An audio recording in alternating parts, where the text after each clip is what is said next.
유혹에 승리하신 예수라는 제목을 가지고 함께 말씀을 듣도록 하겠습니다.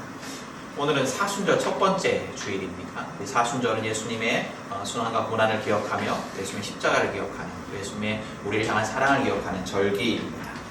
그래서 사순절의 주제 중에 하나가 뭐냐면 회개.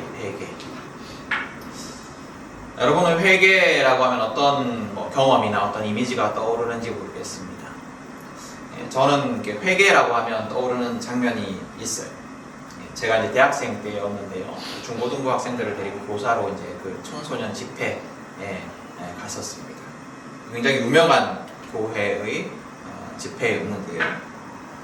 그 교회 목사님이 이제 저녁 집회 때 아이들에게 이제 회개에 대해서 말씀을 하시고 이제 기도하게 하시면서 이제 집회를 이끌어 가셨는데 아이들의 반응이 굉장히 뜨거웠습니다. 엄청나게 많은 학생들이 열심히 눈물을 흘리면서 기도하고 자기의 죄를 이제 고백을 했었어요. 근데 이제 그 목사님이 학생들에게 요구하시는 회개 기도의 내용이 조금 이상했어요. 뭐였냐면 그런 그 회개 기도의 내용이 뭐였냐면 부모님에게 잘못한 거 회개해라, 술 담배 한 거 회개해라, 학생답지 못한 행동을 한 거 회개해라, 뭐 그런 거예요. 공부하지 않은 거 회개해라. 그래도 이제 그때 당시에 저는 저렇게라도 이렇게 뭐 좀 반성을 하고 회개를 해서 좀 바로 살면 좋지 않겠냐 뭐 이렇게 생각을 했었습니다. 근데 사실 그 예수님께서 말씀하신 성경에 말씀하는 회개라는 것은 그런 회개가 아니에요. 성경에 우리에게 요구하시는 회개라는 것은 그런 게 아니에요. 여러분은 회개한다라고 하면 어떤 것들을 이제 회개하십니까? 주로 이제 앞선 그 제가 말씀드린 그 집회에서처럼 부도덕한 행위에 대해서 회개하시나요? 부도덕한 행위, 뭔가 잘못된 행동에 대해서. 물론 이제 부도덕한 행동에 대해서도 회개해야 돼요. 그러나 그건 근본적인 회개가 아니에요. 부도덕한 어떤 행동에 대한 회개는 근본적인 회개 다음에 이제 따라오는 것이지 그것이 핵심이 아닙니다. 그럼 우리가 정말로 중요하게 생각하고 또 먼저 해야 하는 회개가 무엇일까요? 우리가 그렇게 해결해야 하는 죄가 무엇일까요? 중요한 죄가 무엇일까요? 모든 인간을 사로잡고 있는, 우리 모두를 사로잡고 있는, 그리고 또 우리가 절대 해결할 수 없는, 그럼에도 반드시 해결해야 하는 근원적인 죄가 무엇인지는 우리에게 주어진 성경 창세기에 아담과 하와가 범죄하는 장면을 보면 알 수가 있습니다. 우리가 그리스도 안에서 반드시 해결받아야 하는 죄는 뭐냐면 하나님과 같아지고 싶어하는 욕망이에요. 하나님과 같아지고 싶어하는 욕망. 신이 되고 싶은 욕망이 우리가 근본적으로 하나님 앞에서 회개해야 하는 죄입니다. 신이 되고 싶어하는 욕망이라는 게 뭐냐면 내가 모든 것의 주인이 되고 싶어하는 욕망이에요. 내가 모든 것의 주인이 되고 싶어하는 욕망.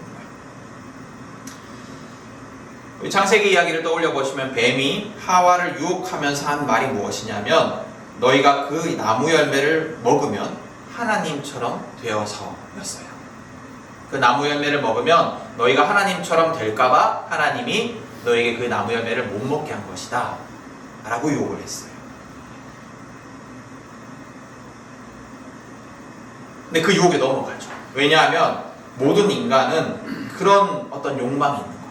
하나님과 같이, 신과 같이 모든 것을 결정하고 판단하고 모든 것의 주인이 되고 싶어하는 욕망. 그것이 우리의 근원적인 죄이고 우리를 죽음으로 이끄는 죄이며 예수 안에서 반드시 해결받아야 하는 죄입니다.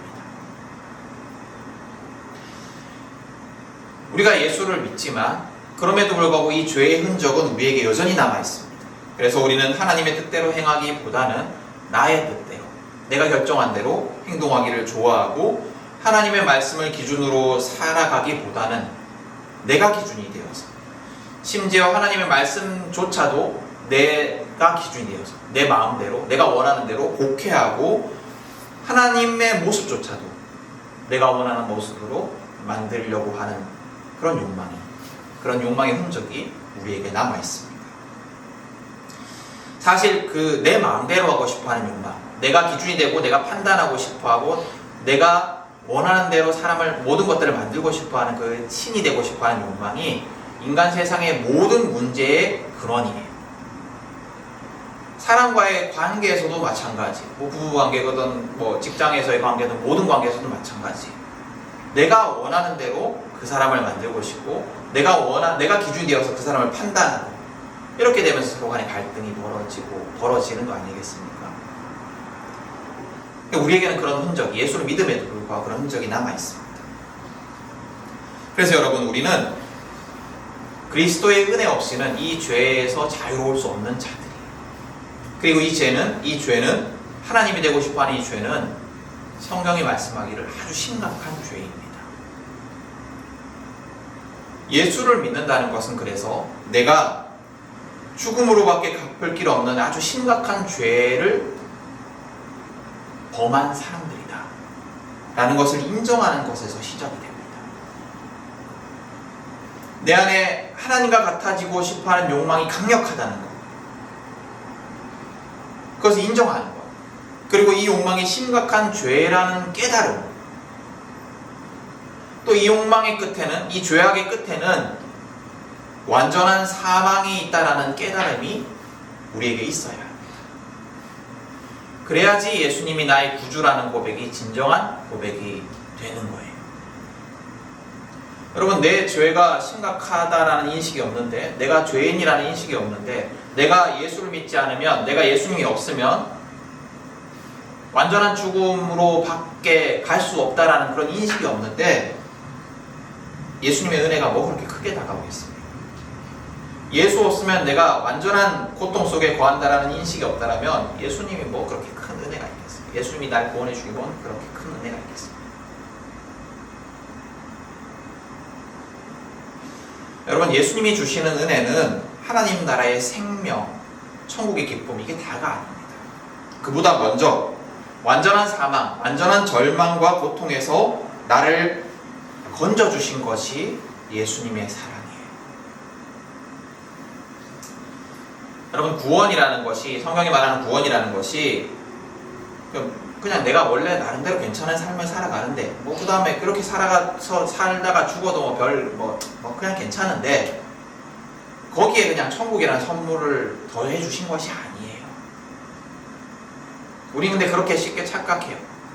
그렇게 말로는 얘기하지 않더라도, 그렇게 내가 정말로 내가 머리로 그렇게 인식하고 있진 않더라도 쉽게 우리가 그렇게 착각해요. 나는 그냥 괜찮은데 하나님의 사랑, 예수님의 그 구원이라는 것이 뭐냐? 나는 그냥 이대로도 괜찮은데 천국이라는 더 좋은 선물 하나 더 얻은 거.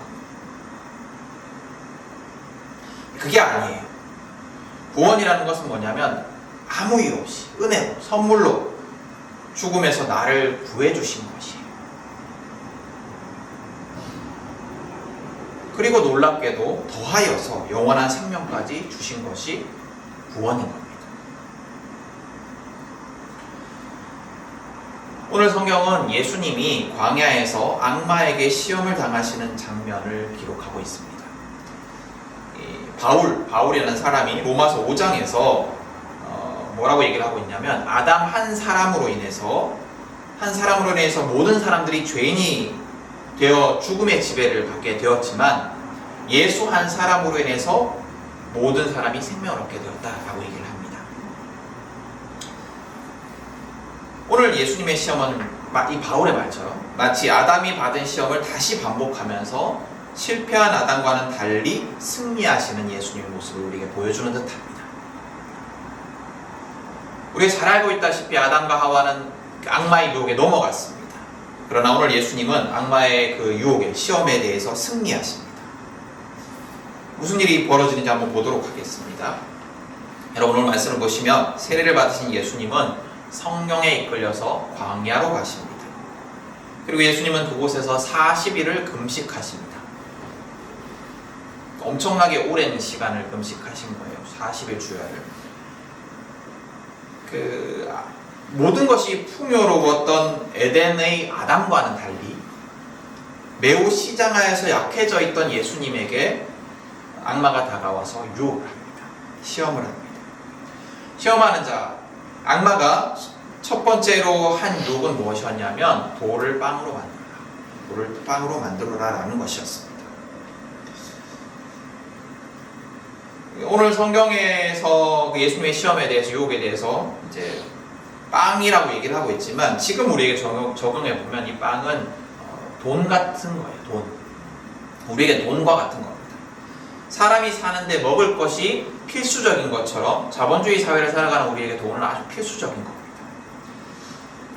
그래서 이 얘기를 읽을 때 이게 아주 나쁜 유혹처럼 느껴지지 않는 게 당연해요. 왜냐하면 배고프니까 빵을 만들어서 먹으면 좋지 않을까? 배고프니까 돌을 빵으로 만들라는 유혹이 이렇게 그냥 보면 나쁜 유혹처럼 보이지 않아요. 그래서 배고프지 않으면 좋지 않을까? 배부르면 좋지 않을까? 유혹하지 않아도 예수님이 능력이 있으면 좀 해야 될 일처럼, 당연한 일처럼 보입니다. 그렇죠? 그러나 예수님은 그 시험에 대해서, 그 유혹에 대해서 사람이 빵으로만 살 것이 아니라 하나님의 입에서 나오는 모든 말씀으로 살 것이다 라고 대답하시면서 물리치십니다. 예수님의 이 대답은 빵이 중요한 것이 아니니, 돈이 중요한 것이 아니니 말씀으로만 살아라 라는 것이 아닙니다. 돈은 중요하지 않으니 하나님의 말씀만 구하면 살아라 이런 것이 아니에요. 이 시험은 뭐냐면 우리 기준으로 말하면 돈을 무엇을 위해서, 무엇을 기준으로 사용해야 하는가에 대한 그런 유혹이에요. 그럼 여러분, 예수님께서 말씀하시는 그 돈에 대한 기준이 무엇입니까? 나의 욕망, 나의 배고픔, 나의 필요, 이것이 기준이 되어서 내가 하고 싶은 대로, 내가 원하는 대로 돈을 사용하는 것이 아니라 하나님의 뜻대로, 하나님이 원하시는 대로 사용하라는 겁니다. 우리 이번 주에도 함께 기도했지만 우리가 매주 헌금 후에 하는 기도가 있습니다. 거기 이런 내용이 있어요. 이 시간을 통하여 주님이 저희에게 가장 가치 있는 분임을 삶으로 고백하게 하소서. 저는 헌금이 우리의 신앙에 있어서, 우리의 삶에 있어서 굉장히 중요하다고 생각을 합니다.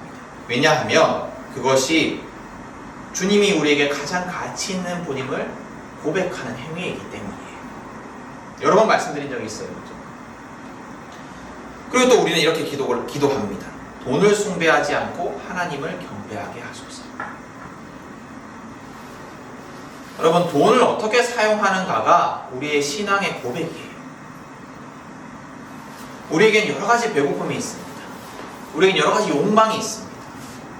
그래서 그 욕망을 따라서 돈을 사용합니다. 내가 기준이 되어서, 내 필요에 따라서 내가 원하는 대로 사용을 합니다. 배가 고플 때 빵을 먹는 것이 당연한 것처럼 그것이 당연하게 보일 수도 있어요. 그러나 예수님은 우리가 당연하다 생각하는 그 행동을 거부하시고 나의 욕망이 아니라 하나님의 뜻대로 사용하시겠다라고 말씀하시면서 악마의 시험을 물리치고 계십니다. 두 번째 시험은 예루살렘 성전에서 뛰어내려 보라라는 시험이었어요. 여러분, 이 악마의 유혹에 따라서 예수님께서 그 예루살렘 성전 꼭대기에서 떨어져 내리셨다면 무슨 일이 벌어졌을까요? 한번 상상해 보신 적 있으세요? 무슨 일이 벌어졌을까요? 예수님이 그냥 떨어져 돌아가셨을까요? 아마도 악마의 말처럼 천사들이 예수님을 떠받쳐 부딪히지 않게 했을 겁니다. 하나님의 아들이시니까. 그러나 예수님은 그걸 거부하세요. 이 유혹이 뭐냐면 남들로부터 인정받는 삶, 남들에게 존경과 찬사를 받는 삶에 대한 유혹이에요. 예수님 만약에 그것을 뛰어내리시고 천사들이 그것을 떠받치는 장면들을 사람이 봤다라면 얼마나 경탄을 했겠어요. 그리고 예수님도 그 짜릿한 경험 아니었겠어요? 내가 떨어졌는데 천사가 나를 받친다. 엄청난 엄청난 기적이고 또 짜릿한 경험이었을 거예요.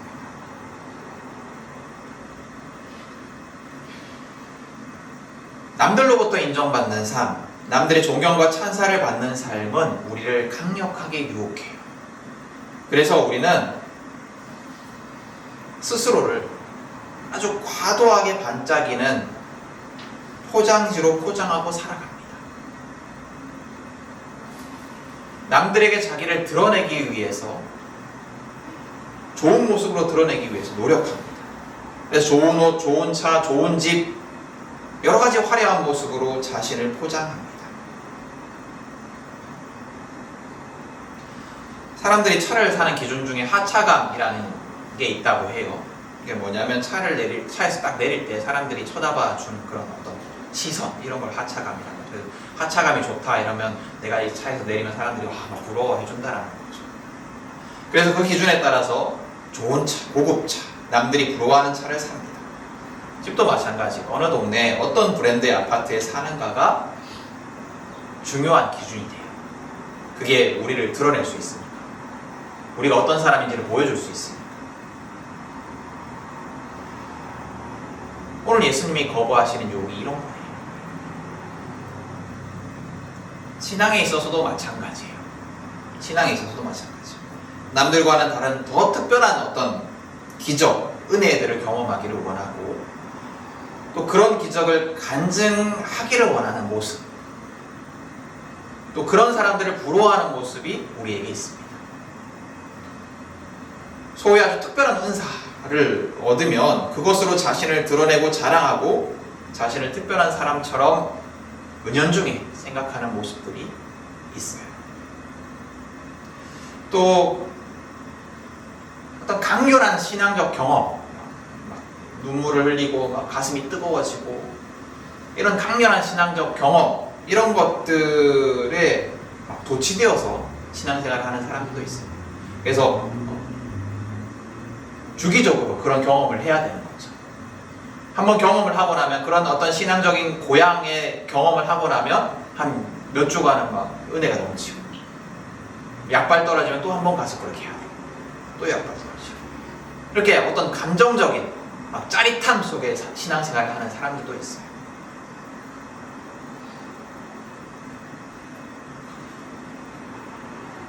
예수님을 따라서 화려하지 않지만 소박하고 신실한 삶, 내면부터 예수님을 닮아가는 삶보다는 이렇게 극적인 은혜를 누리는 삶, 특별한 경험과 기적을 경험하는 삶, 또 성공하는 삶, 남들에게 자랑할 만한 삶을 원하는 그런 욕망이, 그런 강력한 욕망이 우리에게 있습니다.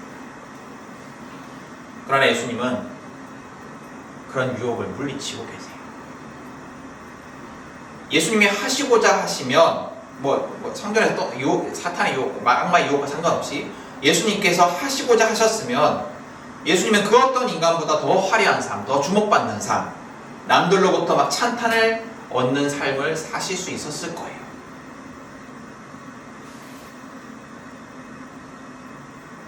또 오늘 유혹의 악마의 유혹처럼 예수님이 예루살렘 성전에서 막 뛰어내리셨는데 천사들이 막 떠받쳐서 올라가는 이 장면을 사람들이 본다면, 그런 장면들을 예수님께서 계속해서 반복적으로 연출하신다면 예수님의 사역이 얼마나 쉬웠겠습니까? 예수님의 하나님의 아들 되심을 모든 유대인들이 보고 인정하지 않았겠습니까? 그러나 예수님은 그런 유혹들을 물리치십니다.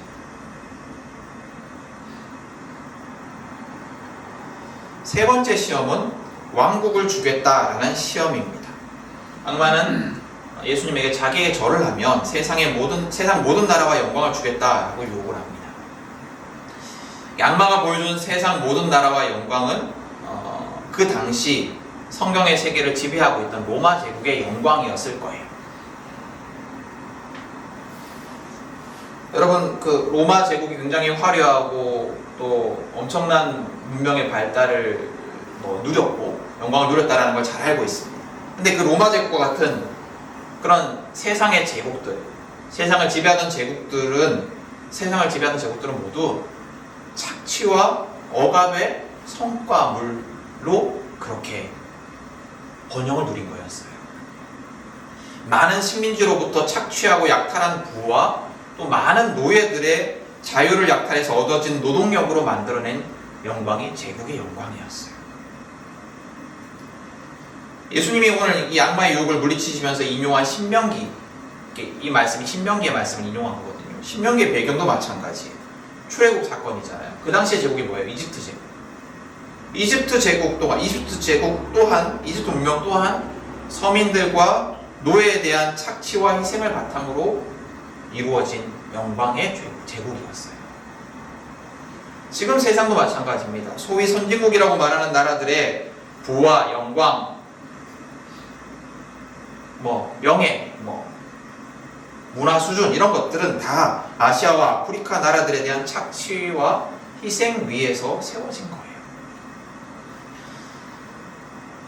유럽 중심의 단어인 대항해 시대, 피해를 입은 사람들의 기준에 보면 대착취의 시대부터 시작된 식민지 경영과 이후에 현대에 와서도 계속되고 있는 소위 후진국에 대한 선진국의 경제적 착취, 자원 약탈의 결과 제국들이 영광을 지금도 누리고 있는 겁니다. 우리나라도 그것에 자유롭지 않죠. 우리는 약탈의 대상이었다가 이제 약탈의 주체가 되어서 가난한 나라들의 폐기물을 수출하고 값싼 노동력을 수입하고 있습니다. 한 나라 안에서도 부와 영광은 약한 사람들, 힘이 없는 사람들에 대한 약탈과 착취 속에서 얻어지고 있어요. 예수님은 그런 영광, 그런 제국의 영광에 대한 유혹 대신에 하나님의 나라, 모두가 자유를 누리고 해방을 누리는 나라, 모두가 함께 행복한 나라, 모든 인간뿐 아니라 모든 생명의 평화를 누리는 나라, 사자와 양이 함께 뛰어놀고 아이가 독사굴에 손을 넣어도 물지 않는 그런 나라, 누가 누구를 착취해야만 얻어지는 영광의 나라가 아니라 모두 함께 서로 돕고 나누고 누리는 나라를 선포하십니다. 그게 천국이고 그게 하나님 나라예요. 여러분, 우리는 아담과 같이 죄를 지은 자들이었지만 이제는 예수를 믿어서 예수 안에서 생명을 얻은 자들입니다. 그렇다면 우리는 다시 말하면 오늘 성경 속에서 예수 안에서 악마의 시험에 승리한 자들이기도 합니다. 그래서 우리는 이제 죄인의 삶이 아니라 의인의 삶을 살아야 합니다. 그렇다면 오늘 성경에 말씀하시는 의인의 삶은 무엇입니까? 세상적 성공과 번영과 쾌락이 기준이 되어서 그것을 위해서 돈을 사용하는 것이 아니라 나의 과한 욕망을 채우기 위해서 돈을 축적하는 것이 아니라 하나님의 뜻대로 필요한 자에게 나누고 하나님의 나라와 의를 위하여 사용하는 것이 의인의 삶입니다. 또 그렇게 살아가는 것이 돈이 아니라 하나님을 경배하는 삶입니다. 또 남들에게 과시하고 인정받고 싶은 유혹을 따라 살아가는 것이 아니라 감정적인 만족을 위해서 값싼 은혜를 구하는 것이 아니라 예수님을 따라 신실하고 겸손하게 자기를 죽이고 살아가는 것이 의인의 삶입니다. 그리고 착취와 억압과 굴림의 유혹을 따라 살아가는 것이 아니라 자유와 해방과 공존 위에 살아가는 것, 그것이 의인의 삶입니다. 예수로 인해서 생명을 얻은 우리의 삶은 이런 삶이어야 합니다. 그리고 예수님이 머리 되시는 교회의 모습도 이러해야 합니다. 여러분, 각자의 삶을 한번 돌아보십시오. 나의 삶을 한번 돌아보십시오. 나의 삶이 예수님이 승리하신 그런 의인의 삶인가?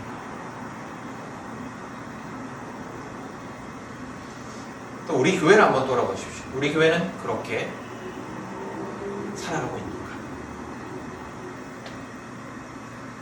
또 한국 교회의 모습도 한번 돌아보십시오. 우리 한국 교회는 예수님을 따라 그렇게 살고 있는가?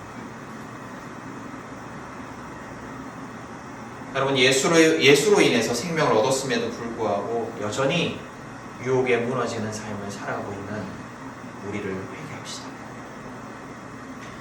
또 우리 교회가, 한국 교회가 번영과 쾌락을 위해서 돈을 사용하고 과시와 인정을 중요하게 여기고 착취와 억압과 굴림을 통해서 영광을 추구하고 있지는 않은지, 그런 우리 교회들의 모습을 정죄하는 것이 아니라 아파하면서, 안타까워하면서 기도합시다. 그것이 우리 구주 예수 그리스도의 십자가의 그 은혜를 헛되게 하지 않는 행동이 아니겠습니까? 여러분, 우리는 그리스도 없이는 정죄와 심판에서 벗어날 수 없는 존재들이었어요. 그러나 그런 우리를 위해서 하나님께서 예수님을 은혜의 선물로 보내주셨습니다. 우리는 그저 아무 값 없이 선물을 얻었어요. 우리는 아무 이유 없이 하나님 나라에 받아들여졌습니다. 그럼 이제 우리가 은혜를 받은 자답게, 선물을 받은 자답게, 하나님 나라에 그 드려짐을 받은 자답게 생명의 삶을 살아야 하지 않겠습니까? 여러분, 나의 모습과 우리 교회의 모습을 돌아보면서 회개하고 구하십시오.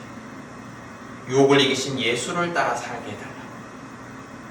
유혹에 실패한, 유혹에 넘어간 아담이 아니라 유혹에서 승리하신 예수를 따라 살게 해달라고 특별히 이 사순절기가 간절히 기도했으면 좋겠습니다. 그래서 우리가 예수와 함께, 예수님과 함께, 오늘 승리하신 예수님과 함께 유혹에서 승리한 자들이 될 수 있기를 축복합니다.